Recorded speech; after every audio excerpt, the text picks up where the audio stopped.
Hello and welcome back to Nerd News Today Toy Fair 2021. And now joining me on the other side of the screen, we have from TeccoToys, Mr. Micheal Herm. Michael, how are you? Good, thanks. How are you? I'm doing all right. Now, Michael, where are you located? I'm located in Berlin, Germany.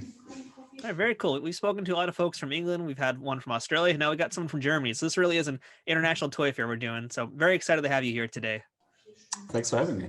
So we're going to talk about some really cool toys you've been doing, and I've been following you for many, many years. I think I found out about you through a Facebook group that I was in. I'm a big fan of like mechs and giant robots, and I've been following you. You had a Kickstarter in 2020 that didn't quite go your way, but I think you have some other plans. We'll talk about that in a little bit. But first question for you, what was your favorite toy as a kid growing up? I would have to say Starcom. Starcom is something I really enjoyed. Not just because of the small size, which I found very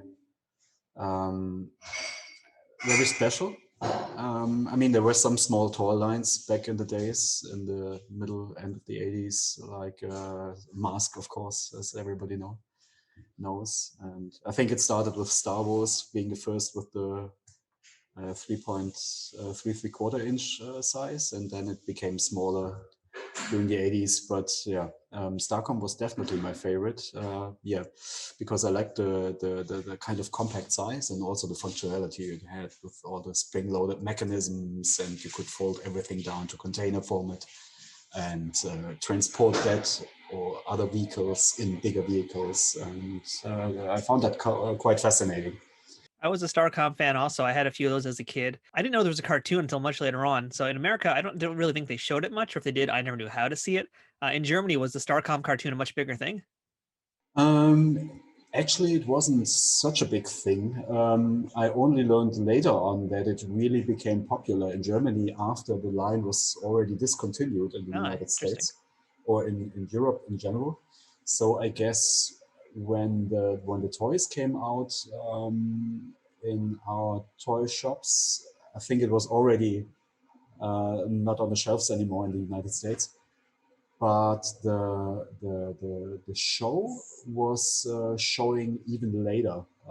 I remember that there was a TV channel that was very popular, famous for having an afternoon cartoon show daily. So you could rightly directly tune in when you came home from school. It was cartoons the whole afternoon. And I remember they showed the Starcom cartoon. It's very cool. Now, do you have a background in toy making, or is this just kind of like something you picked up on the side? No, it's started out as a side project. I'm actually an animator. I'm working in an animation and VFX studio. The toy thing had its beginning when I started to collaborate with Michael Fichtmeyer of Industrial Mechanica. That's a resin kit company. I think he's from Pittsburgh, if I remember correctly. And he's doing a lot of collaboration with concept artists, 3D modelers, game artists all around the world for special designed garage resin kits. And this was the first time I had a contact with like manufacturing something that's based in the real world, like something physical, not only digital on screen. And the idea for toys came later when I wanted to incorporate more functionality, more posability, and I thought, yeah, the natural way to go would be toys, not limited run resin kits. It's very interesting. Now, I know you've got a few of the toys in hand, so can you show us some of them on camera and talk us through who they are, what they do, and a little bit of the story behind the figures? Yeah, so this one here is the Vulture. That was one of the later stretch goals in the Kickstarter campaign, which unfortunately didn't make it. And the Vulture is some sort of like a special custom mech for a bounty hunter in the Age of Mecha universe. I can show you the pilot for that. It's this little guy. He's called the Hawk. And all the figures, they have some like special little specials, like the Hawk has a posable visor on his helmet, and I can show you how he fits in the cockpit. Here we go, like this. Can you see this? Yeah. And here we go. Close it up. And this mech has like the special play feature is his detainee compartment, where he keeps his customers, so to say. I could definitely see the Starcom influence on these toys too, seeing them in person, like the minifigures Yeah, especially. They look just like Starcom. It's great. it is. Yeah, that's Starcom has been a great inspiration for the whole line. This one is he's partly cannibalized, missing the feet at the moment. I took the reason for this is I took lots of my original prototypes. They're all self printed and sent them to reviewers during the campaign. And I'm just slowly starting to recreate the whole line of prototypes for the next campaign. This one is the Astromech. This is an outer space type mech. Features a double-seated cockpit. You can pull down the front seat, place a little pilot in the back there, and a pilot in the front. And usually he also has like this hip mount thing that is exchangeable between all the mechs. That's a special play feature with additional robotic arms. Other mechs have like the Vulture. He has a little rocket launcher pod there. And the police mech, this one, which is also cannibalized, unfortunately. He usually has a set of headlights down there. And yeah, the whole Age of Mecha universe is basically, you could say, like a sort of hard sci-fi universe. The setting is the year 2150, and it's just about mechs being used in colonies in outer space mostly, and on in destructive terrain on Earth due to several conflicts and wars, which have destroyed most of the infrastructure. And so there's no aliens. It's just next step in human space exploration, colonizing the universe, setting up mining colonies on the moons of the gas giants, Mars, stuff like that. I gotta tell you, it's really cool actually seeing the toys in person because you take great photos and they're on your social media, but really being able to actually walk them through with you and seeing them in hand, it's really something extra special. So thank you for showing those off. And I know in addition to those big mechs, you also have some smaller mechs that you showed off during the Kickstarter. Can you talk a little bit about those? Ah, you mean the Exo Armours? Yes, the Exo Armours. Yeah, that's what they were called. The Exo Armours, yeah, the Exo Armours, they came as sort of a last minute idea before the originally planned Kickstarter launch. Originally, I wanted to launch a Kickstarter in March of 2020, but just the day before I wanted to hit the launch button, they announced the lockdown in Germany and things were going down south. And then I postponed it, asked some people if they're okay with it, and say, yeah, let's better wait until this is over. So we can have this in quiet and when our jobs are secure again, and we can invest some money. So the Exo Armor came quite late. And since the delay, I had time to develop it a little bit more and make some changes to it. And the idea was to have an intermediary between the big mechs, between the vehicles and the figures, but actually adding to the small pilot action figures.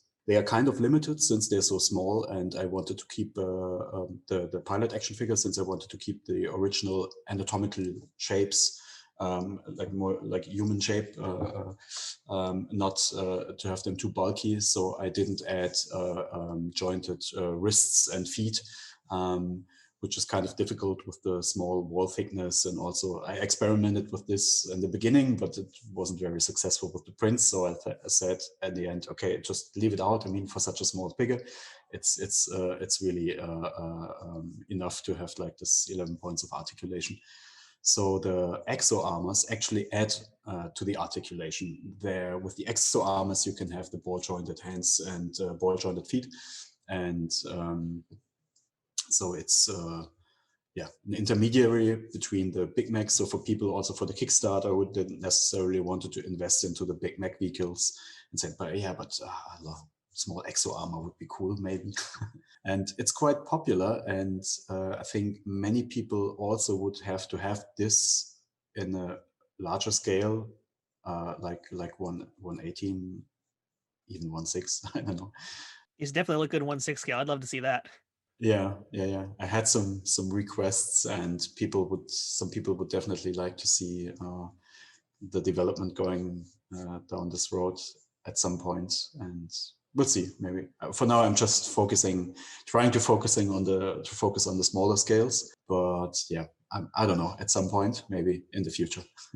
So looking at the Exo armor, it kind of reminds me a little bit of like the Exo Squad jump troops. And seeing your mechs, there's like elements I could see from like Mech Warrior, from Armored Core. So aside from Starcom, like what other points of inspiration did you pull to create your Age of Mecha series? I would say mecha science fiction in general. I mean, there are a lot of great mecha toys out there. I really enjoy. I'm not a huge collector. I mean, I have a little bit of stuff, but I definitely like to take a look at images, like watching unboxing videos, stuff like that, and sometimes anime. Um, I was when I was around 13 or 14 or so, I got my first Gundam, which was kind of mm, unknown actually in Germany back then, because the early 90s, and there were some specialized toy model kit shops that had some import products, and it was really fascinating fascinating to me because I never heard of it before. It wasn't popular on television. I think just a year or so earlier, I heard for the first time about Akira. Manga anime was completely new, and there was I remember a British company that just started dubbing original Japanese OVAs, and you could order them from the UK. Super expensive, but it was really worth the money. So I got into the whole mecha thing. Of course, before there was Star Wars, and one of my favorite machines was the power loader from the old Aliens movie. Still one of the best classic designs of any kind of mech. Yeah, definitely. Still up to today, it's really fantastic, and it's a lot of stuff actually that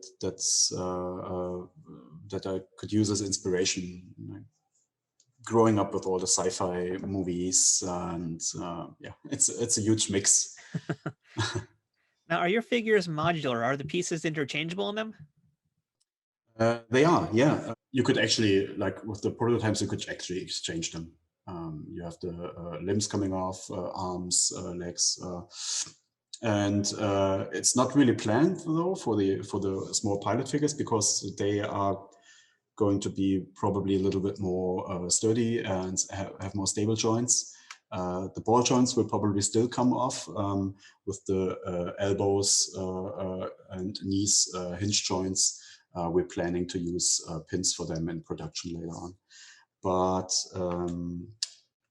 with the mechs, they actually have like these armor parts coming off. So you can fully customize them, and they all use the same underlying frame. So you can take off all the parts, and you can just hold on. So this is the newly printed Astromech. So in the beginning, with the printed prototypes, the parts have a little bit of a better fit. Unfortunately, they become a little bit loose over time, which is why you cannot use 3D printed resin for a final product. So you can just freely exchange parts to mix your own custom mechs, and that's one of the basic ideas for the playability features of these toys. So we talked about the Kickstarter, and unfortunately, you basically launched it in the middle of a pandemic. It was terrible timing. Nothing you could really do about that. And if you don't mind, I'd like to give you some feedback as a fan, because I was looking forward to being able to support it. But unfortunately, again, it was launched in the middle of this pandemic. And for me, I think also the price is a little bit too high. And that might be because it's coming from germany. So that kind of affected me. But I'm curious to see, what kind of feedback did you get from fans, and what did you learn ultimately from this Kickstarter? I got a lot, got a lot of feedback. I think during the whole campaign, this 30 days, I was on the keyboard daily. answering questions, getting in touch with people. The pandemic thing, that was a huge bummer, of course. The thing was in Germany, the outlook was quite positive. I think we were back at end of September at the lowest during the whole year. Like the numbers were dropping, rates were going down, and then in October it started to go up again, and you could see that also in the other countries. So yeah, that was a bit of a bad luck. I thought we were over the hill mostly, but yeah, I was completely wrong, of course, like many people. And then also I think the mistake I made definitely was to try to get the whole line in one Kickstarter.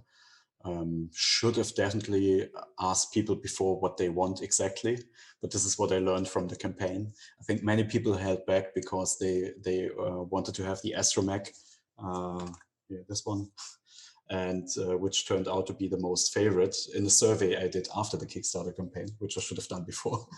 And so people were holding back, of course, because they didn't think it would reach the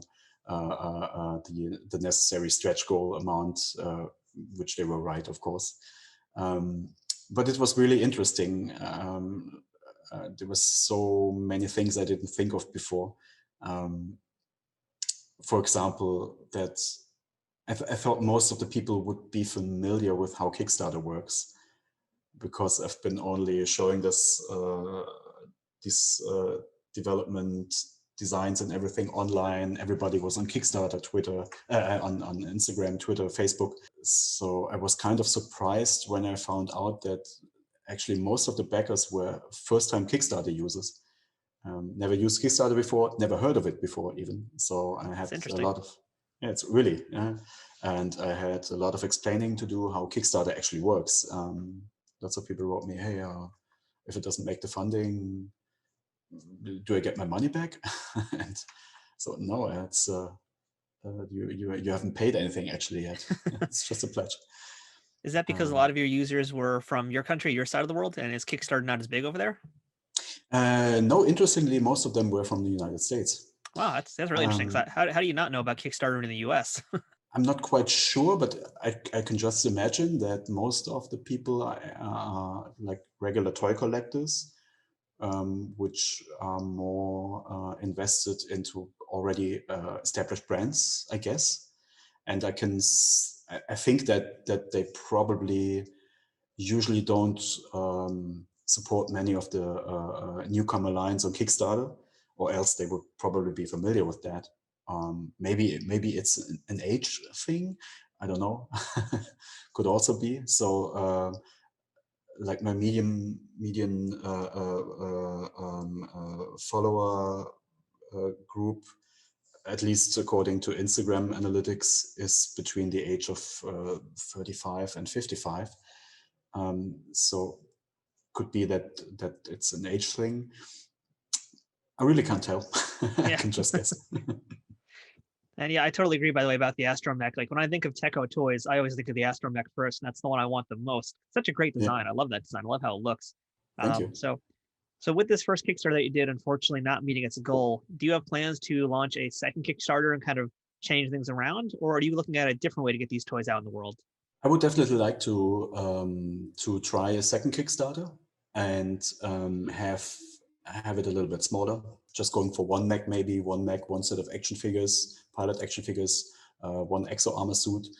I think that could be in a budget range that's doable. Also with the now maybe can get even more backers to join in, since I now know what they want. And they can get that from the start and don't have to wait until it's if the stretch goals unlocked. It'll take some time though, because I'm going to I'm going to have to wait for some new quotes from the factories. Because the prices have changed. For the last Kickstarter, they agreed to do it with the old quote they sent me, which was already back in 2019. when the Kickstarter was originally planned, but had to be delayed due to several issues. And I hope I can do this maybe before summer, but also depending on the situation. I don't want to run into a second pandemic or third or fourth wave shenanigans again with so I'd rather wait this time until people are secure and have their jobs back and don't have to worry about the life in general. I think that's a good way to do it. And, it hurt me to not be able to actually, do the Kickstarter myself because I've been watching for years. I was waiting patiently for it. And then, like you said, yeah, unfortunately, this wasn't really structured in a way that was kind of giving me what I wanted to get. And again, Mm. it really hurt me to not be able to buy it. So I'm glad we could talk, and I'm glad you're open about it, and you've been so open to feedback from people. Because yeah, I'm definitely hoping that when you do the next one, I want to be part of that one. I want to get that astromech. So, fingers crossed we can get it to happen in 2021. Yeah, me too. Me too. So, are you working on any new products as well that might be part of a future Kickstarter, or maybe just a standalone individual kit? Yeah, since this all has been delayed again, and I wanted to do something, get something out. Like when the first Kickstarter got delayed, I had the idea, okay, I have to offer something to the people at least. So what can I do? And then I was thinking of offering some 3D print files, but I didn't want to like get out the final product, which is supposed to be a toy and with all the functionality as a print, because prints are usually like kind of inferior to injection molded products, toys. So I thought, okay, people may be disappointed with that, and also I didn't want to give anything away beforehand. So I made some special designs. It's quite okay, but not so many people have 3D printers or access to 3D printers, so it's kind of limited. I did it again on shortly before Christmas last year, because I thought, okay, it's going to be delayed again, and didn't work out for the first time, and I don't know how many months it will take until I can come up with a second Kickstarter. So I wanted to give back to people a little bit and say, okay, here you can have the mini-mechs as 3D prints first, and I'll try to figure out a way to produce some limited run kits. Because they're 3D printed, it's complicated to produce, and I'm basically a one-man company at this point, so I cannot do like million units production runs. It's going to be limited, but they were received quite well from the people who printed them, and I already got a nice bunch of photos from many people. They're quite happy with it, with the product, and I can show you um, this is the Astro Mech in mini-mech. So it's really, really small, but it has almost all of the functionality of the big one. This is the latest edition. This is the mini-mech Astro version, and I try to give them the as good as possible in the small scale. They're 1/87 scale, as many of the original features. Like they're all interchangeable. Like you cannot take off the individual armor pieces, but all the limbs are interchangeable. They have almost the same range of motion. You can, oops, leg coming off. You can exchange all the parts between the different printed mechs. You even have, like in this version, the small hip arms moving. You have the canopy with the pilots sitting in there. You can take the pilots off, and you have, even in the small version, you have the folding seat, and yeah, they got received as print files quite nicely. But like for all the people who don't have access to a 3D printer, I was thinking maybe figuring out a way that I can offer these as 3D printed model kits. And so when I was back in the studio in after New Year's, I ordered this new resin from Formlabs. It's called Tough 2000, and um, it has more of like a plastic quality to it. It's really tough, really sturdy, and it doesn't break as easily as the standard resin, because standard resins are really brittle. But I had to test it out first, if the joints work, if the snap fit ball joints work, uh, so it doesn't break when people assemble it.